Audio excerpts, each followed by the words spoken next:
all right. As Coach would say, it's another Saturday night dash of DFS. We are here, ready to get this show kicked off, ready to help everybody do what we all want to do out there. And that's start playing fantasy football from our gold-plated yachts out there in the middle of the ocean where we're not having to worry about this. Let's just start winning the millie every single week until it gets old, until they start like eyeballing us. You know how it goes in Vegas when they start like kind of getting the cameras on you and the pit bosses get a little bit closer. That's what we're going to try to do here at the Dash of DFS. With me, I got my guy on my left. I got my man, Jeff. Jeff, how we doing this week? I'm doing well, bro. Good to be back. Needless to say, I'm not a fan of anybody named Ian, but we're getting through it. So That's right, man. You lost your car in the whole Ian incident, or the Ian hurricane, we'll call it. I guess that's what everybody's calling it, is the Ian hurricane. But man, what a bummer. That's really tough. So just why don't you tell us about that, since it really sucks? Hey, I live on the coast in South Carolina, right near Myrtle Beach. It came in faster than expected. This thing kind of pinballed around. You weren't really too sure where it was going to go. It came in quick. I was looking out my window. It seemed like it was raining hard. Stuff was coming in. And I thought, well, it's collecting a little bit. It's not too bad.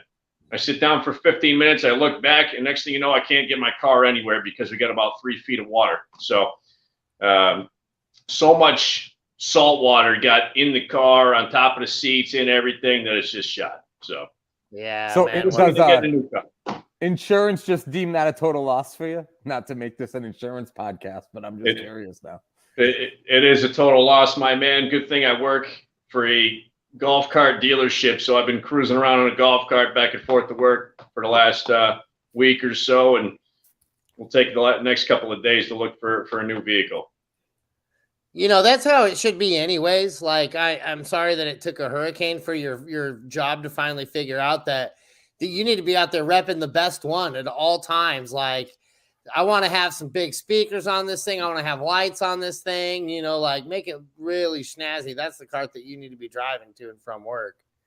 We got all that, man. We got all that. Backup cameras, stereos, power windshield wipers. We got it all. So, but that's the story for another day. There you go. Well, I'm glad you're at least all right. Sorry to hear about your, at least some of your property, like Damian. We hate Ian. With me also is my man, Joe. Joe, welcome back again this week. How's it going this evening? I'm still reeling from that 12-9 barn burner on Thursday night between the Colts and the Broncos. Oh. Holy crap. My God. We've gotten it pretty lucky with Thursday night games because, historically, Thursday night lineups suck in general, but they haven't been too bad this year. But my God, Russell Wilson in the red zone, it reminds me of a few of our friends in their 20s and how they just could never seal the deal. That's Russell Wilson in the red zone. He's like, you want some of this with the pants around his ankles, and there ain't no girls running into that end zone for him.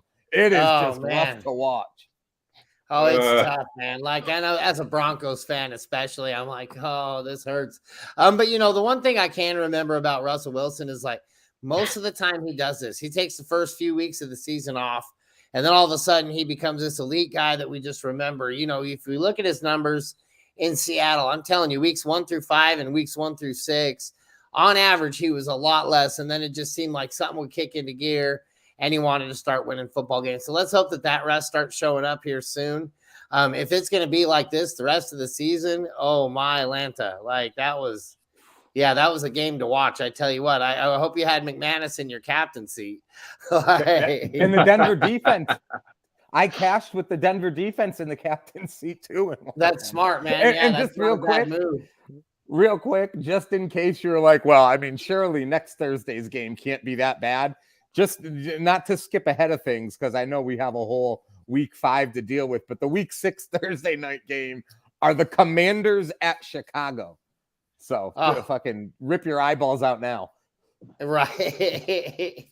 Yeah, that'll be a 5-point game, and Wyoming just scored a touchdown. So we got to get a fist up, drink a beer real quick right there. Big time, kid. Big time. Yeah. Hey, like somebody's got to be out here in Florida supporting them Cowboys.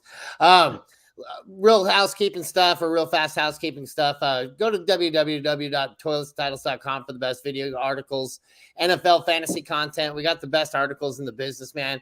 We got Chuck out there starting to figure out things like in different kind of platforms and things like that. I like having Chuck Steele on board.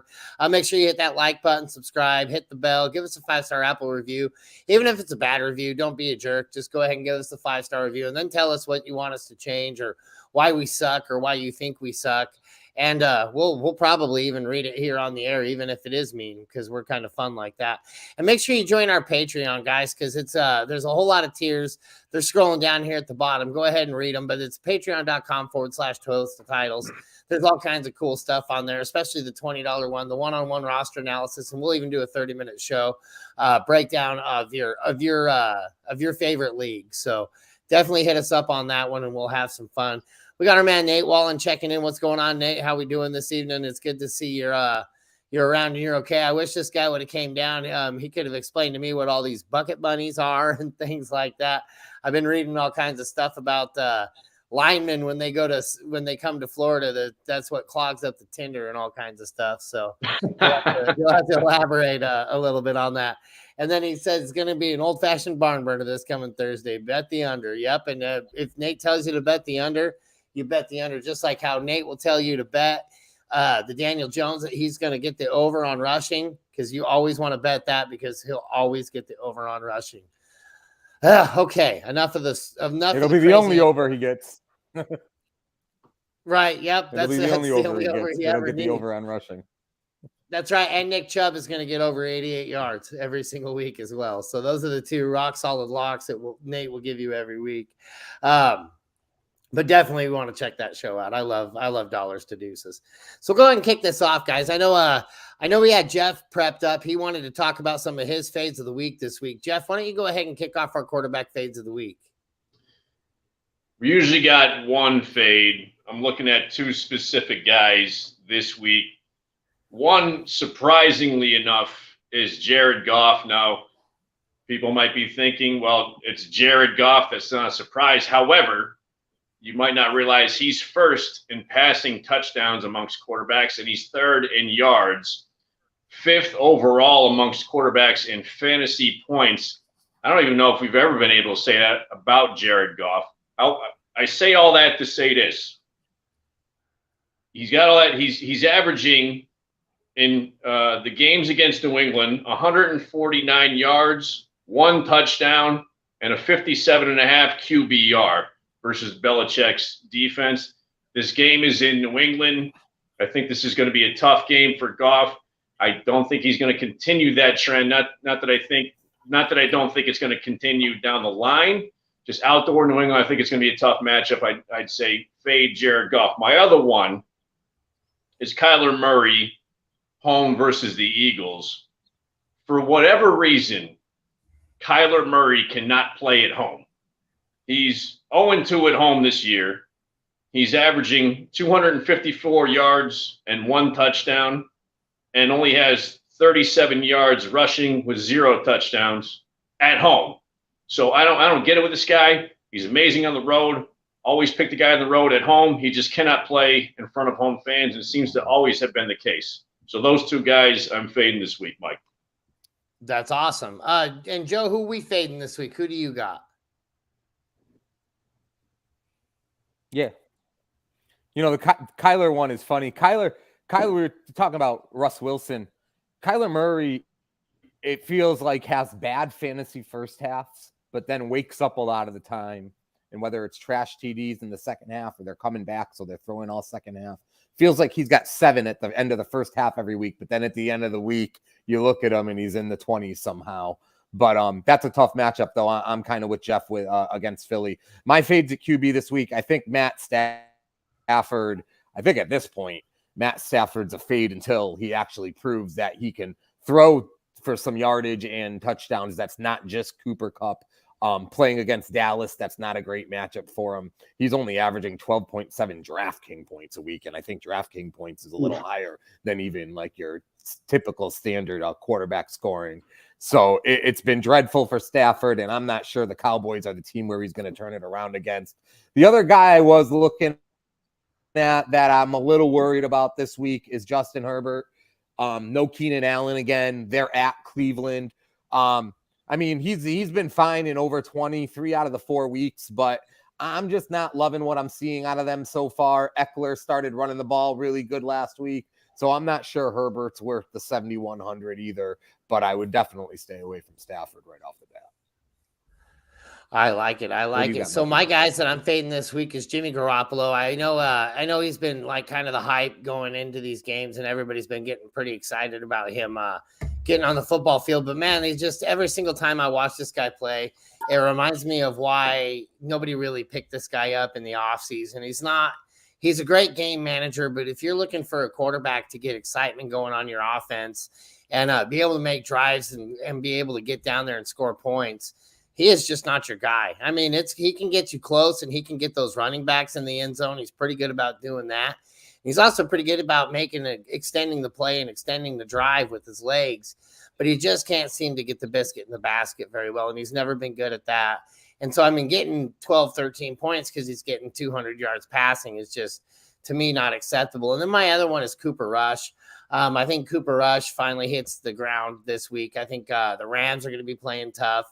The Rams are going to be playing angry, and that's a tough defense to play against, especially if you're a young quarterback and not really very experienced in the NFL. Now you got to face the most scariest man in the world in Aaron Donald, and then he's just like the top of a giant iceberg that's going to be coming at you play after play, and then it's really hard to pass against that team. So I am fading Cooper Rush. Who are guys we're paying up for? Joe, what's a guy you paying up for this week?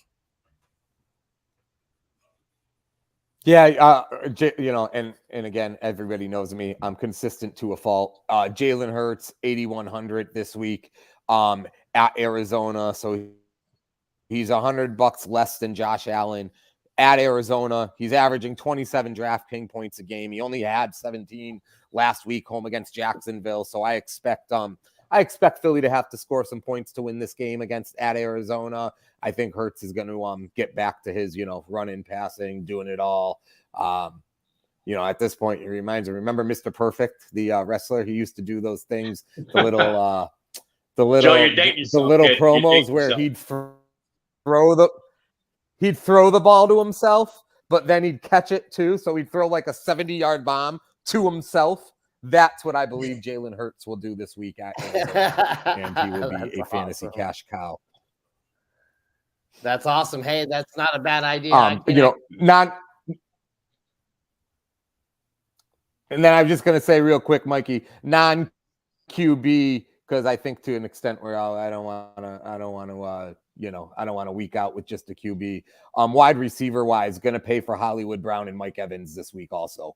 Those guys have just been way too inconsistent for their teams, and they're priced at 7,200 and 6,900 respectively. So their number one wide receiver production without having to pay Devonta Adams, Cooper's Kupp, Stefan Diggs, Jamar Chase, Justin Jefferson type price for. I like it. And yeah, you're not really paying up. And Mike Evans, man, he looked really good last week. He looked like he was coming back to form. Tom Brady hopefully will be stepping on the gas as well this week. Jeff, you got a couple of guys you're paying up for this week? I do. And let's just hope Jalen Hurts is listening to the show and does the perfect plex when he gets a rushing touchdown tomorrow. That should be funny. I assume he's You mentioned Tom Brady. When you say paying up, you're not necessarily paying up a ton on FanDuel.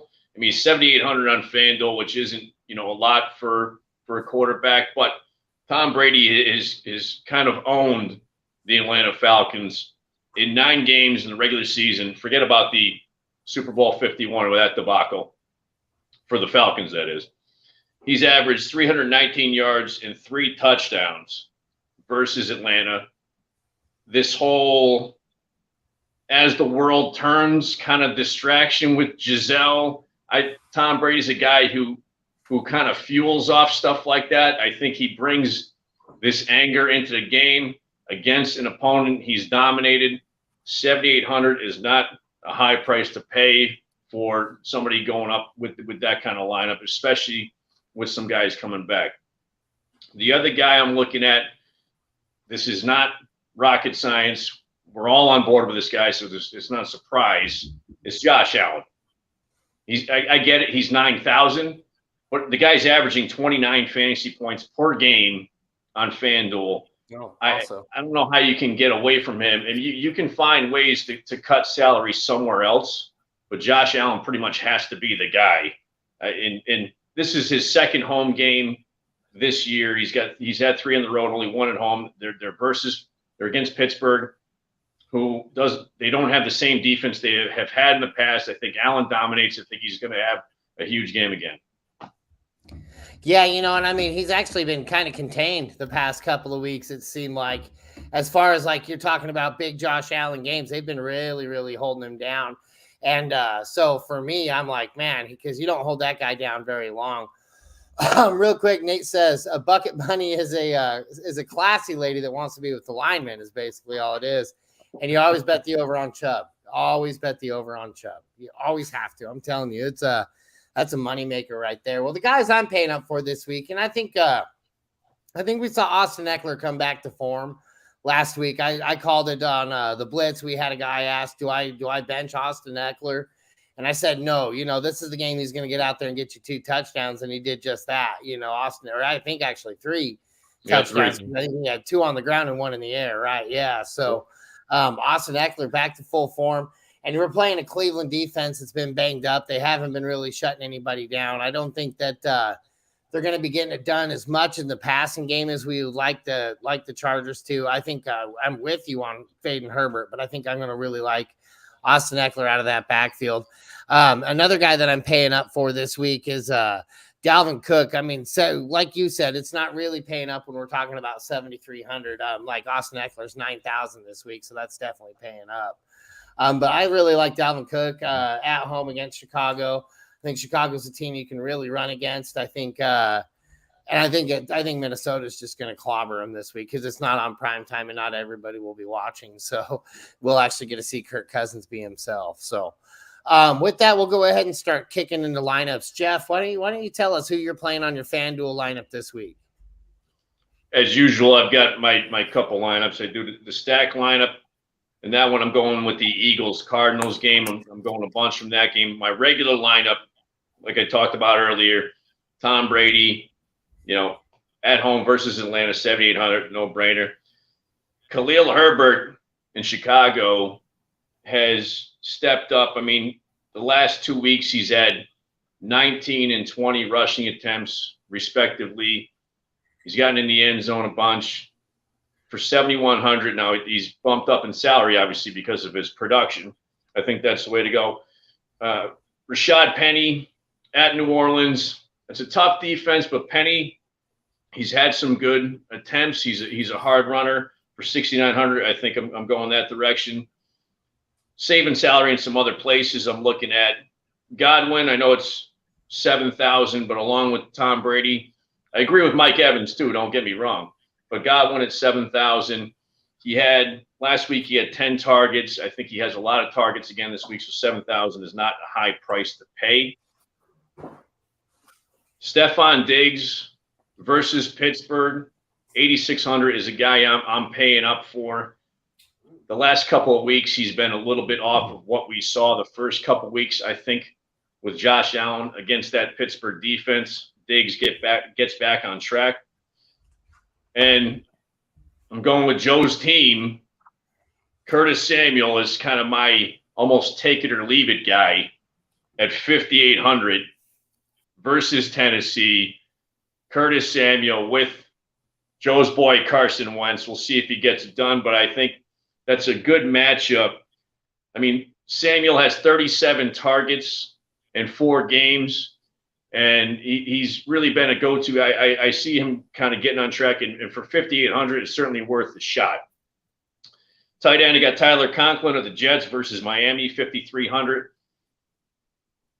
Without Kelsey in the main slate, you kind of got to take a look at deeper guys. Conklin has 29 targets through 4 games. We'll just kind of see what happens. I mean, this is the most confident I've been in a tight end, but I think he's got a good amount of targets. He can put up some points for that salary.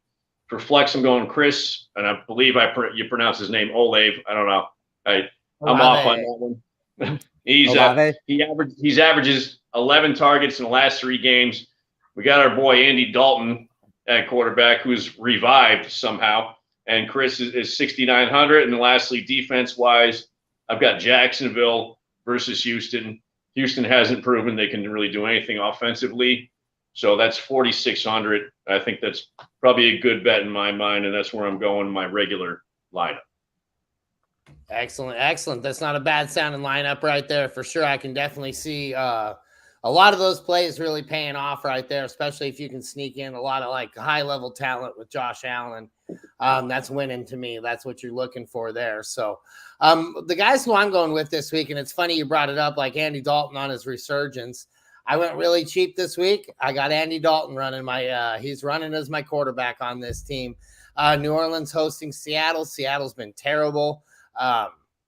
Really easy to score against. They're the 27th ranked defense. So give me Andy Dalton this week. And then as funny as it is, I'm also going to be rocking Taysom Hill on my tight end spot for New Orleans there too, because I'm going to get some double quarterback points there with, I think Taysom Hill can easily get at least one touchdown. And I mean, like really, what are we looking for here out of a tight end? If you get the touchdown, it's game over, man. That's what we're looking for. We want that touchdown. If you don't get that, then you're pretty well at 3 for 33 yards this year. If we're not talking about Travis Kelce, and that's really been it. You know, Travis Kelce's been the only consistent guy. Right. Kareem Hunt, we got Kareem Hunt kicking out next against the Chargers. I like Kareem Hunt against the team that I feel that they're going to be in a negative game script in. I think that Cleveland finds themselves in a deficit relatively quick against this team. So I think I like Kareem Hunt in this matchup. I told you I also like Austin Eckler at Cleveland. So we'll be going running back for running back. This will be the team. This will be the game you see that I'm stacking on here. I got Mike Williams coming in without Keenan Allen. I got him as as my wide receiver 1 coming in at 7,400. Again, against Cleveland, we're going to be picking on that defense some more and more, and I think you're going to see him get a hefty target share. Terry McLaurin. I really like Terry, the F1. I think he's going to get his finally. Really nothing against Curtis Samuel. I just think that we're going to see 2 touchdowns out of McLaurin this week. I think we'll see 1 touchdown out of Curtis Samuel for sure. I mean, Curtis Samuel's going to still get his. I just think Terry McLaurin's going to get it done deeper, get you those bigger points. And then keeping on theme, we got Amari Cooper at the Chargers. I like Amari Cooper and what he's been doing. And what's the best part about Amari Cooper is if you wait a couple of weeks of him crapping the bed on you, he usually has a pretty good game. And this is week 3. He crapped the bed last week. And the week before. So this is week 3, Joe. So this is the week you play him. You play him on the 3rd week, and then you like Amari Cooper. You bench him the other lateral 2 weeks. So we want to play Amari Cooper because it's his 3rd week. We got Dalvin Cook coming in on the flex position at 7,300 at Chicago. I told you why I like Dalvin Cook in there. And then on that, I also like the Vikings at Chicago. Why? Because I love picking on Chicago. I'm going to continue picking on Chicago. Last week, I told you, grab the Giants because they play Chicago. Who was the number 1 defense on FanDuel last week? New York Giants. So I'm telling you, follow the weakness when you smell blood in the water. Let's just keep on drinking it, boys. Let's just keep on drinking it. Joe, what's your lineup this week? Joe, before you go ahead, right. I got a question with 2 of you, just because you brought up the Bears. Justin Fields had high hopes coming into the series, only averaging 10 points per game on FanDuel. You have to think one of these games Fields is going to show up because he has the talent to do so, especially with his legs. I just don't. It's got to be one of these weeks. I don't know. I doubt it'll be this week, but who knows? What do you guys see him as a viable option at all going forward? Is it just going to be the kind of the same thing?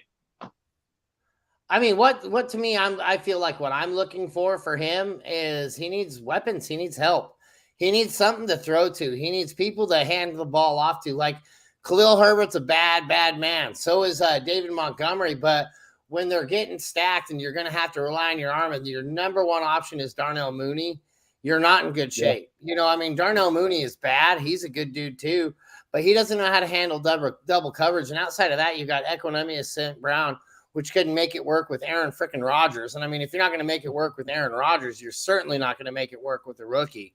And Cole Kmet, to me, has been kind of lower than expectations. He hasn't been getting the targets either. But I mean, you got an offensive line that's porous. I mean, they really gave this guy no help. So it's hard to say if it's on him or if it's on the situation or the scheme around him. What do you think, Joe? Well, from a fantasy perspective, like the offensive line being bad, you don't necessarily correlate that right off the bat, but I've seen it with the Giants. Like the last couple of years, the Giants haven't even been capable to throw a 40-yard pass down the field and complete one because Daniel Jones hasn't had enough time. And it's the same thing with Justin Fields. I don't even think it's possible for him to throw, like Jonathan, Goff's a great example. Detroit will go 4-13. Goff's going to have 6, 7, 8 games where he throws for 350, 400 yards and 3-4 touchdowns. They're going to lose most of those games, but he's going to have them. That Chicago offense isn't capable of that. May there be a game where Fields rattles off a 60-yard touchdown run, so he ends up putting up 23 for the week because he breaks a touchdown rush finally. I see that happening probably before he goes for 300 yards and 3 touchdowns. But I don't think, I mean, I don't know. Like maybe you're in a super flex and you end up playing him. I guess you pay down for Fields in a DFS lineup. Somebody who loves tournaments will say, hey, the week that Fields hits, that guy who starts Fields is going to win the Millionaire Maker because he's going to be owned by 3% of the, people in the contest, and you're going to strike gold. But how many times you're going to strike coal before you strike the gold? You know what I mean? But that being said, the only healthy internet connection in the place tonight's gonna take this thing over because you guys have been sputtering like Cuba Gooding Jr. playing radio. So I'm going to start with my DraftKings lineup. I'm going to go Jalen Hurts at quarterback, 8,100. He's been phenomenal all year long. I think Philly, Arizona is a high-scoring game this week, so I'm going to definitely pick on that game. I just to see Hurts doing it both ways consistently, I can't move away from him, and he's still not the most expensive quarterback of the slate. Running back, I really feel like I'm starting to evolve myself as a fantasy owner because it's shocking to me to see who I have at running back, but you really got to look at what's happened here through 4 or 5 weeks. Breece Hall for the Jets. And, guys like Mike have been talking about Breece Hall all year long, and he's slowly taking more carries, taking more targets, taking more receptions. Out of that Jets offense last week, he went for 17 carries, another 2 receptions on 6 targets. So technically his hands 23 times last week. And now they're home against the Miami team that's got to play Bridgewater. So I think it's going to be a game and a game plan that suits him. So I love Breece Hall for only 5,400. And then, Mr. Old Reliable. Who's Old Reliable 2022 running backs? Jeff Wilson Jr., 5,500 San Francisco. But, another week last week, 18 rushes, 74 yards and a touchdown. That was against a good Ram defense. He had a good Denver defense the week before that he went up against. And now this week he gets Carolina. And at the same time, San Francisco loses another running back to injury every week, it seems, other than Jeff Wilson. So I love Wilson at Carolina in a game where San Francisco could probably run the ball 35 times and still win that game by 17.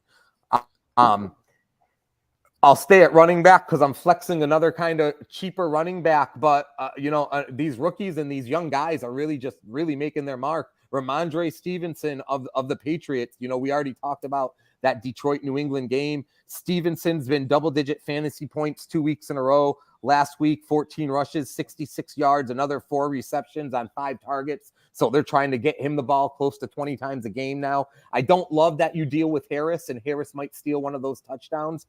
But Stevenson for 5,500 at this point is proving to be someone who's starting to get to that point where he's going to be 15 to 20 every week. So I really like him against Detroit this week. Wide receiver is kind of where I'm paying the rest of my salary. Mike Evans, Mike Evans and Tom Brady, they're in sync. I think part of it's the injury to the other guys, but at the same time, Mike Evans is just, he's reaching his potential as Tom Brady, especially in the red zone with Tom Brady as quarterback. So I love Evans at only 6,900, which again on DraftKings I think is cheap.